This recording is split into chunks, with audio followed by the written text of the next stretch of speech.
Hey yo, how's it going guys? SixftHax here, bringing you out today the next episode of the Let's Go Draft League analysis with my boy, Mr. TTM Jolt.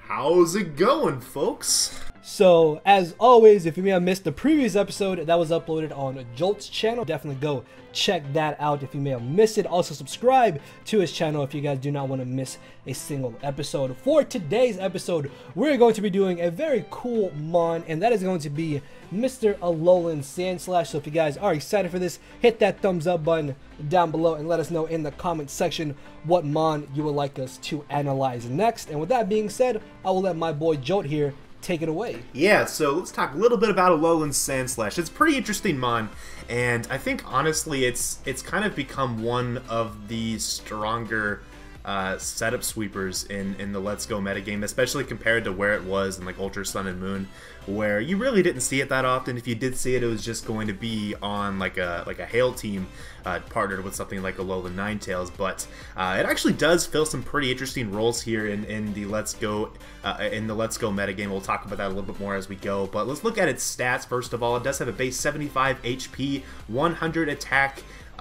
25 special attack, 120 defense, 65 special defense, and 65 speed. So pretty clearly it's able to take physical hits relatively well, save its typing, which does have a couple pretty crucial quad weaknesses to fire and to fighting.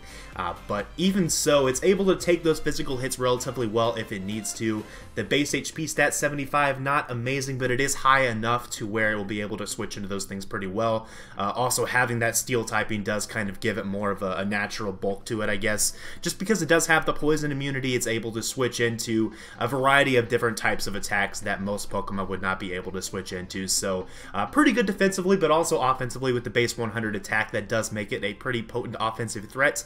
And as Leo will talk about here really soon with the move pool, does have a pretty strong setup option in Swords Dance as well, which helps highlight that attack stat that it has. So with that said, Leo, let's go ahead and talk about the moves that Alolan Sandslash can run. I do want to touch on one quick thing before I talk about the move pool here. The great thing about Let's Go is that there's no hidden power fire or hidden power fighting, which actually kind of makes Alolan Sandslash just a little bit better because it doesn't need to worry about that 4 times weakness coming from just about every single Pokemon. So that's pretty awesome, I think, honestly. To be fair, there is a lot of fire coverage out there. But, that is true, but I feel like with hidden power fire, it'd be even worse for Alolan Sandslash. Absolutely. But talking about its move pool here, the main thing that Alolan Sandslash actually got in Let's Go was the fact that it now gets access to Ice Shard.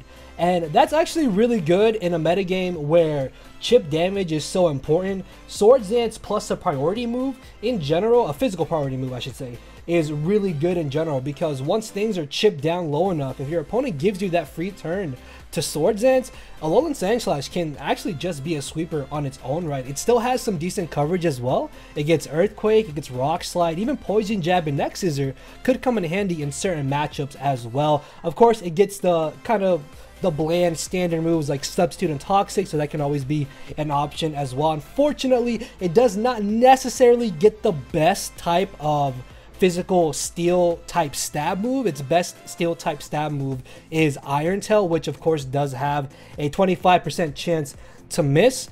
But even then, it's still 100 base power, and a +2 is going to be absolutely smacking something. And it does get access to, of course, Ice Punch along with Ice Shard to be able to take advantage of Swords Dance on its physically offensive side, which I think is personally really good for Alolan Sandslash in this type of format. So moving on to the next topic that we are talking about, I will pass it on to Jolt. Yep, so let's talk a little bit about the roles that Alolan Sandslash can fill for your draft in Let's Go Pikachu and Eevee. We've already kind of alluded to them, but first and foremost, it is a Steel type, which is a pretty big deal. There are not very many Steel types that are available.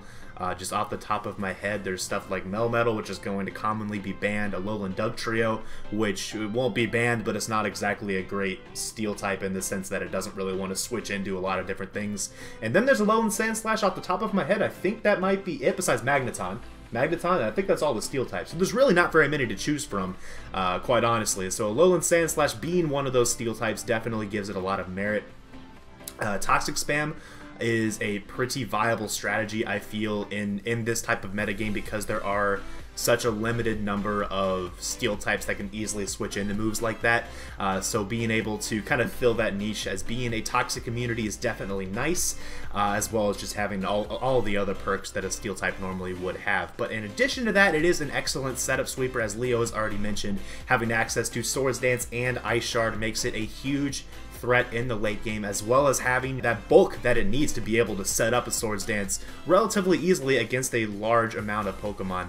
Just makes it all the more of a threat in the late game with that Ice Shard sweep as an option. So those are really the two biggest roles that Alolan Sandslash is going to play for your draft, but in my opinion those are pretty important roles as well. Even just having Ice Shard makes it a really good check to Dragon types, and there just aren't very many good Dragon checks available in the Kanto pool of Pokemon, especially something like Dragonite's going to have access to coverage for pretty much anything that's going to be trying to switch into it or check it.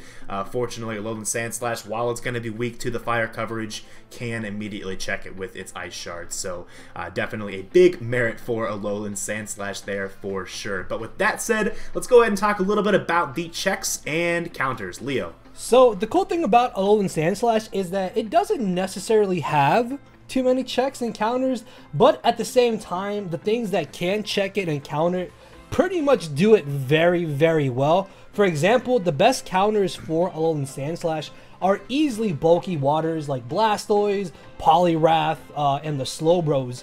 And then when it comes to checks, the main things they're able to check it are mons that are naturally faster than Alolan Sandslash, that have access to fire moves and fighting type moves, because those are two of the biggest weaknesses that Alolan Sandslash does unfortunately have. So things like potentially Gyarados, even the Nidokings, if Sandslash is not boosted, they both get access to fire moves, which can absolutely mollywop Alolan Sandslash. But again, it doesn't have many good checks and counters, but those things that do check it and counter it just can do it so well.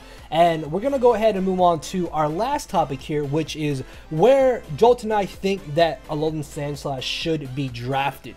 So I'll let Jolt start it off, and then I will give my opinion on it. Alright, so where should it be drafted? It's kind of a tricky question for something like this, mainly because, you know, we haven't really seen too many drafts in Let's Go Pikachu and Eevee, and this is kind of more of a middle of the pack type of Pokemon that you'll see in your draft, but it does fill a couple really important roles, namely being the Steel type as well as being a rocker. In addition to that, that combination is pretty unique, and it's something that's going to be pretty hard for you to find for your team, honestly. So I would actually say that Alolan Sandslash should be at least a round 4 pick. It could even go as high as round 3 depending on the amount of bans, but I would say it's a pretty safe, a really strong round 4 pick for your draft, just because of all those all that versatility that it really has for your team. So what do you think, Leo? Personally, I feel like this definitely can go round 4. I think maybe round 3 is as earliest as Alolan Sandslash should go, just because, again, the fact that it gets access to Swords Dance plus Ice Shard in a format where, again, chip damage is so valuable. If this late game gets a chance to Swords Dance, then you basically just lose. Like, there's no hazard removal if rocks are up, if your team is weakened because there's no real good form of reliable recovery on a lot of these mons, then Alolan Sandslash can actually be a giant threat, and it's one of the few dragon checks in this tier as well. So I definitely think that this goes like mid round 3, early round 4. Past that is maybe justifiable, but I really feel like Alolan Sandslash does kind of add a lot to a team if you were to pick it up. Plus, it does get access to Stealth Rocks, which in itself is decent if it is a 6v6 format. I really think it just comes down to how much you value the Steel type for your draft, as there's probably not going to be enough Steel types for everyone in your league to get one. So if you really want to have a Steel type, this is going to be one of the first ones that go. I think this should go before Alolan Dugtrio personally, and versus Magneton, it's kind of a close call. Metal is probably going to be banned anyways, so there's so few options for that Steel type that, you know, if you value that Steel type so much for whatever you're trying to draft, maybe it could go even earlier than what we're saying here. But, you know, it just kind of comes down to your own personal preference for that, I think. Yeah, for sure. But definitely Alolan Sandslash, very solid kind of middle ground draft mon that you can pick up. So with that being said, guys, that is going to be our analysis on Alolan Sandslash. Of course, you know what to do. Hit that thumbs up button. Let us know down below what you guys would like to see. And if you want to watch the next episode, which will be up on Monday on Jolt's channel, his stuff will be down in the description for you guys to go check out. And with that being said, that is all I got to say. Mr. Jolt, what do you got to say? That is all I have to say as well. Thanks for coming out, guys, and we will see you all in the next one. Peace. Later.